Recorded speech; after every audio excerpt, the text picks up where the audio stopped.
I'm a recent graduate of Ankara University and Communication Department, Radio, TV, and Journalism.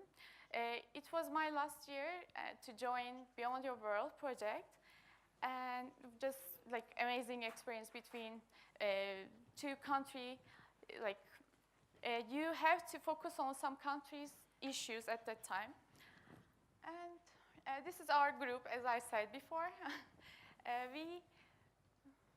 At that time, we had to write about that country's current issues. So my partner chose to write about Muhteşem Yüzyıl, which was a very hit issue in Turkey. Government was fighting with the production. They were trying to ban the show because they didn't want to present history in bad way, not the Ottoman Empire, not teaching Ottoman Empire in bad way to school children.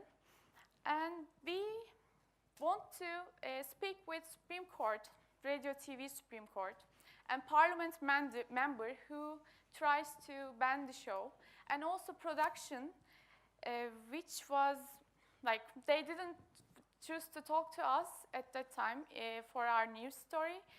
And also we went to speak with street people on the street. Well, we managed to talk with Supreme Court, and then they said like they should ban the TV show. And we couldn't talk with production. At the end of the story, our idea couldn't become like we support the TV show. We were saying that, okay, TV show should ban because we had interviews only from the government. At the end, we had to balance the news. So we put government side and the show shows opinion of people on the street. Also, when we go to Netherlands, we had some presentations from Pre-Press Unlimited about journalism in Europe and freelance journalism in Europe, because our purpose in the group was just write news and try to press these news stories in any kind of media, maybe online platform, it can be any magazine, international magazine, or your national TV newspaper.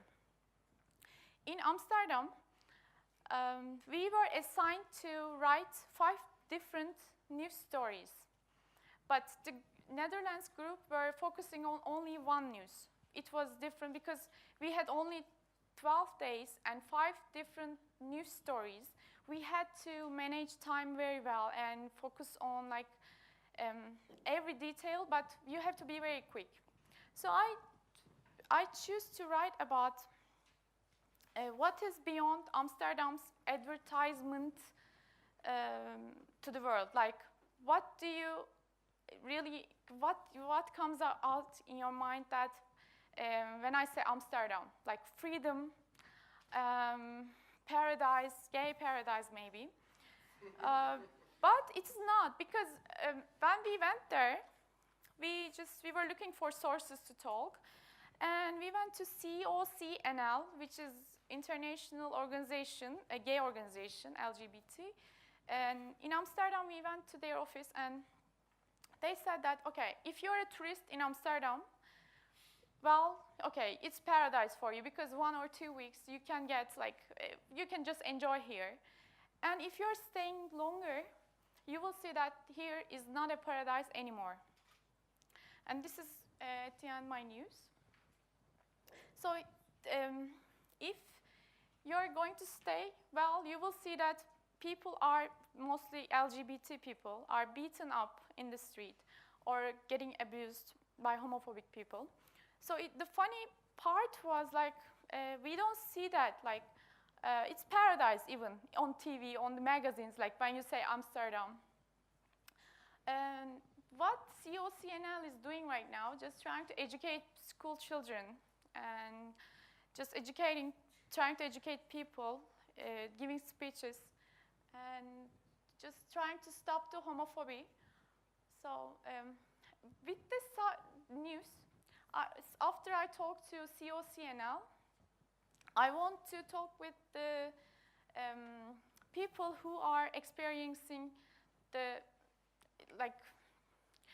daily abuse or whatever their experiences, LGBT people, but we couldn't reach them. It was because of the timing, actually, and also once we reached, they didn't want to say about their personal life. Maybe they are trying to just stay backward and not coming up. So that's why I couldn't just have the interview for before them. And also, my other news was about special event from Rob Becker, which is disabled skydiver. He was in army, and then he just lost his leg. He's using right now, the bionic leg. And then he just started to be an activist for disabled people. I was searching on internet that, okay, what I can write about Netherlands. My personal interest came into the skydiving, but indoor skydiving. I was talking to my project partner, and she just communicated with her network and friends. They just find out that there is a special event when I'm staying in the Netherlands. So we went there. We just saw that disabled people, and they are coming time to time to just try out extreme sport. Maybe they cannot really try it on air, actually on air. So my story came out like on air inside the tube, which I find out very interesting because I was not aiming in the beginning, like the story will end up in this way. So my 12 days and 5 news stories in another country taught me that local network is very important if you are going to be writing your news story in another country, because you just go there, but you have an idea in your mind, but you might be missing something, maybe important source or anything related to the subject, like it happened to me in this one. So local networking is very important. Also, when you start writing, just searching for the right contact is just building your news like you want, or like in the right way. Because when you start writing, story shapes itself by your interviews. As a conclusion, I just want to say that build your local community network and choose the right contact, right source, and it will be your just best tools for multinational journalism. And thank you.